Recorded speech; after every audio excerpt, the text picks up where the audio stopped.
Hello and welcome. This is Rooflemonger, my friends. In today's video, we are talking about Umbral Core, the dark fantasy horror themed indie fighting game. Now, we have talked about it on the channel before when it was very much in a more of a proof of concept, very early state. But you might notice the gameplay here. This ain't no trailer running. This is proper gameplay. In fact, it's my pretty scrubby gameplay because the game is now in a playable state, and not only is it in a playable state, you can actually go out and play it yourself right now. So just head on over to Steam, type in Umbral Core into Steam, head on over to the game page, and it is an open alpha right now. So you can just download it and go. So open alpha, keyword being alpha, right? Obviously nowhere close to being done. There's only one playable character right now in the build. That is Lord Byron, as you're seeing right here. But you know what? As we'll go over later in the video, he's quite a capable character. You'll get a lot of what this game is through this one guy. So don't worry about that too much. And yes, there's also online play in this open alpha. And yes, it is rollback netcode as well. So in today's video here, the purpose is basically just to let you know what the game's about. I think this is a very interesting game, and I think it is worth your time to check it out, even in the early open alpha form. So we'll just go over some of what the game is from a gameplay perspective, and also the actual lore, background, all that kind of stuff. And also to let you know there is a Kickstarter going live today, and the Kickstarter will help fund the game, fund the art, fund the progress. And you can help this game along in its early state to get it out of the gate. So I'll put a link to the Kickstarter as well in the video description if you want to check it out. But that said, let's just talk about the game. So first, before we get directly into the gameplay stuff, let's just talk the thematics of it all, right? If you're looking at the background, let alone, the two guys beating each other up in the foreground, right? But if you're looking in the background, you probably already got a very specific vibe in mind, right? Like a Van Helsing, Bloodborne, some kind of Castlevania, like gothic horror, Victorian style of setting. And that's very much what they are going for sure. And Lord Byron here himself, he's in that vein, very prim, proper, dressed up, except for the horrible cursed demon army has, which kind of controls him and gives him a lot of his powers. And gameplay-wise, I guess you can say it's fair to call him a Shoto, except Shoto plus, as yes, he can uppercut, he can shoot the fireball, all that fanciness, but he also has command dashes, he has a Rekka series, so he's a bit more sassed up than the usual Shoto. And of course, once again, alpha build, not all the other characters are done, but there is still plenty of other characters planned, so I'll just run through those pretty quick. And once again, if you sign up on the Kickstarter, you can help make these characters a reality much faster. First up here we have Nier, who somehow magically I would expect would be a lot of people's favorite character. And she's very much more in the rush down archetype. So dive, kicks, lockdowns, pressure, all that kind of stuff. And also, outside of the obvious, I do think there's a really neat character design element. Just stuff like the cracked porcelain skin. I think that's really neat. There's Gragor the Orc, and yeah, I know he looks a bit like Thrall. Apparently might be a little bit of redesign there coming. But yeah, he's your big boy grappler and all the fun things that come with it. We have Sigmund, who is, well, the puppet character, the puppeteer in a very literal sense, and just a really creepy vibe, like proper Victorian style. I like this character a lot. We have Guzami, who's a bit of a goblinoid style character, and from what I've been told and read, almost like Bionic Commando in a little bit. Very hypermobility based and can use the hook to go closer to the enemy or just move around the stage. And Herrick. So in your dark fantasy Lovecraftian setting, you definitely need your cosmic horror. And boy, oh boy, he is your cosmic horror. And I gotta say I'm a fan because everything I've learned about this character, he's in a lot of ways Broly reborn from Dragon Ball FighterZ, as he is your gigantic, super armored zoner. Big normals, quality fireballs, and if you build up his unique resources, he also can just teleport across the map. Fun times for sure. Now that's an idea of the characters that can be coming in the future. Byron, he's got his moveset ready, he's got his animations ready, he's good to go. That is why he is the guy for this playable alpha. Everyone else in various stages of development. Not quite fully ready for prime time, but still they have a very diverse cast that offers a lot of diverse playstyles and archetypes. If you like, your all-balanced characters, hey, Byron's here. If you want more rushdown, there's Nier. If you want your tanks, there's Herrick. A grappler, a puppet character, a hypermobility character. Like, there's a lot to play around with for sure, and that will all come in due time.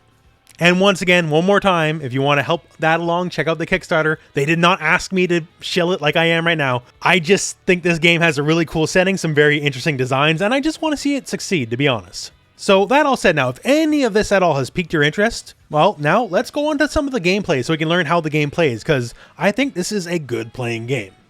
Hey, so here we are in training mode.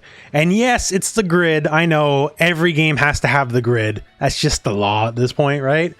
And just to run through some of the basics of the gameplay. So one, it's a bit more like an anime game than I say would be like the Street Fighter, because you can run, you can air dash, you can instant air dash, all that fun stuff, right? So a lot of that kind of anime mobility is in the game. And also when it comes to combo structure, that kind of stuff, it is a chain game. So you have lights, you have mediums, and you have heavies, and you can chain just fine from light to medium to heavy. So that works. And much the same here, you know, like crouches, and you can mix and match as well. So you can go like crouch into stand in the crouch, that kind of stuff, right? So that all works. Also proximity normals. So like if you're further away, this is your medium. You'll get the stab, and if you're a bit closer, you'll get this guy instead.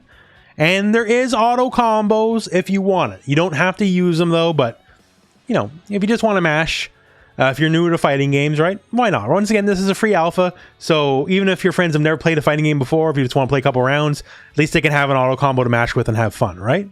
Now, before we get any further, I would like to mention, and you'll find this linked as well in the video description, that they did put out a full game guide, just like how everything works. It's pretty comprehensive. So if you found this game interesting past this initial video, please check that out, as it will go a lot more in depth than I will. I'm just here to give you the basics just to see if it piques your interest at all. So now some of the other mechanics in the game. So besides some of the basics, you have throws. I think his throw is actually really cool because he uses his like freak arm to blow you up, and it like grows and engorges itself while he's doing it, which just given the setting, I think that's really cool. There's also the unique button, and a unique button, well, it's pretty unique because it's different character to character. So for Byron, it helps build his charges, as you can see at the bottom here, right? So when he has his charges, it lets him do his Rekka mechanic. So just like any other Rekka, it's the 3 hits, right? But each shot of it is one of your resources. So if you want the full 3-hit combo, you're going to need all 3. Now you might say, well, isn't that a bit much for like, you know, your Fei Long style Rekka? Well, one, you might notice the ground bounce there, right? So it's unique in that he gets follow-ups. You can do a basic uppercut, or you can certainly get a lot more dramatic with it if you have the right amount of resources to burn, because just like Street Fighter, I can cancel my Shoryu into my super, all that kind of stuff, right? But also, his Rekka series is fully armored, which is the big thing that you don't necessarily get out of just looking at training mode. Now, while it is amazing that this alpha has a training mode at all, it doesn't have too much other than the basics right now, but still. So yeah, you build up your Rekka, and your Rekka is both your big party starter for combos, and also your way to bully in, because it's a fully armored move. The game also has a burst mechanic that is tied to your meter. And meter does a lot of things too, because there's also EX moves.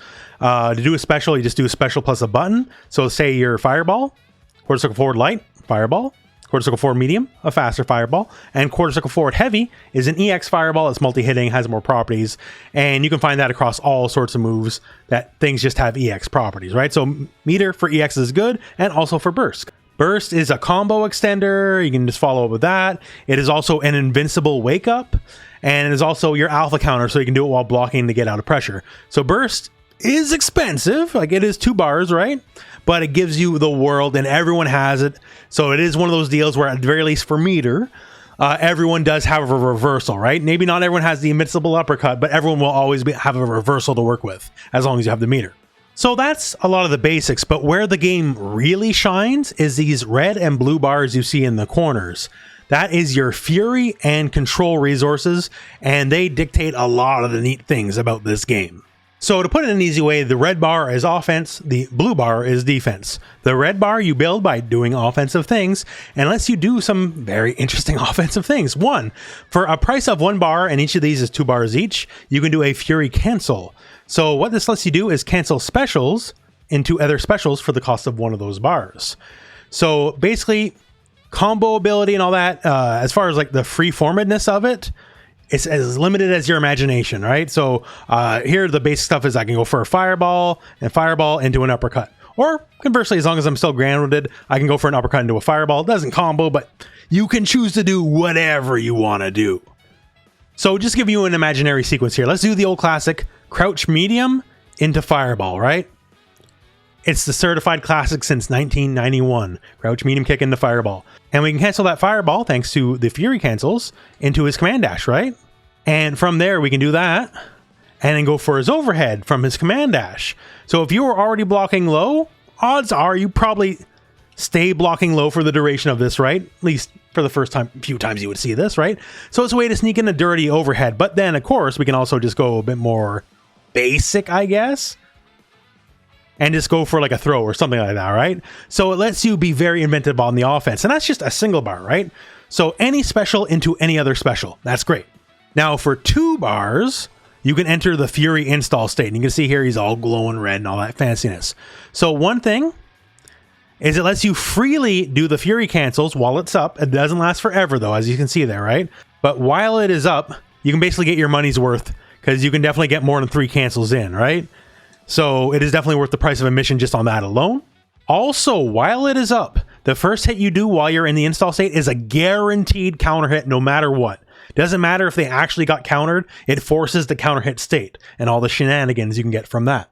This also counts mid-combo, by the way, so I can already be in the combo, then go into my install, and then hit him, and then the next hit's still a counter hit. And on top of all this fun stuff, it just gives you a flat damage buff. So the Fury meter, it's there for offense. It's good. So on the flip of that, we have the blue bar. That's our control meter, and you build it by doing defensive actions. So like blocking, all that fun stuff, right? And it has a 1 bar use, just like Fury does. And the 1 bar use is the parry. And everybody loves parries. Everyone wants to be the next Daigo, right? So for the cost of 1 control bar, you are the next Daigo. And also, just like Fury, it does have its own install as well. So this is the blue install versus the red install, right? So it's medium and heavy together for the red install and back medium and heavy for the blue install. And while this is up, what's the difference? Well, it's certainly a lot more defensive. 1, you have a straight up damage shield. You can take a fair bit of damage and it just bounces off you. Now, if you take too much damage, the damage shield does break. It's not meant to be forever, right? But you do gain a damage shield. You can also perform as many parries, I believe they're called counters in this game, but you know, the parries, as you want until the install runs out. You also don't take any chip damage at all on block, so you kind of become a walking tank. You can be a lot more fearless thanks to your damage shield, and you can just play a lot more chill. So the blue and red meters, just like anything else, they're super important, right? Just as important as your super meter, just as important as your character-specific buttons and resources and whatever gimmicks they may have. Like, it's important. It's important. It's one of the more unique aspects of the game. Like, what they're doing is nothing you haven't seen before, but it lets you be very freeform and very expressive with the characters as they stand. So this guy just isn't Ryu throwing Hadoukens and, Shoryus and stuff, right? He can get pretty crazy with cancels and supers and counters and all that kind of stuff. And that's a lot of where the game is at right now. So once again, alpha build, just go on Steam, download it yourself. Like, it's free. You have local matches you can play versus your friends. You can play versus a fully functioning computer as well. Whatever you want to do. There is a training mode. There's online. You can do regular matchmaking, or you can host your own lobbies and invite your friends or whatever you want to do. Considering the price of free, just got to go download it. That's it, right? I think it's a pretty good deal. And once again, I think this game is very unique. I like a lot of the aesthetic of the art.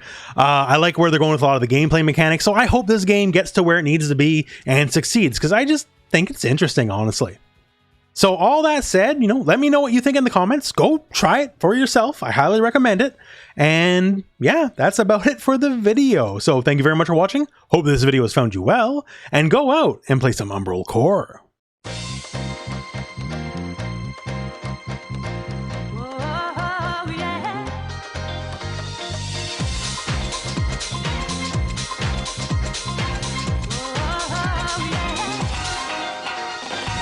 This is the love we can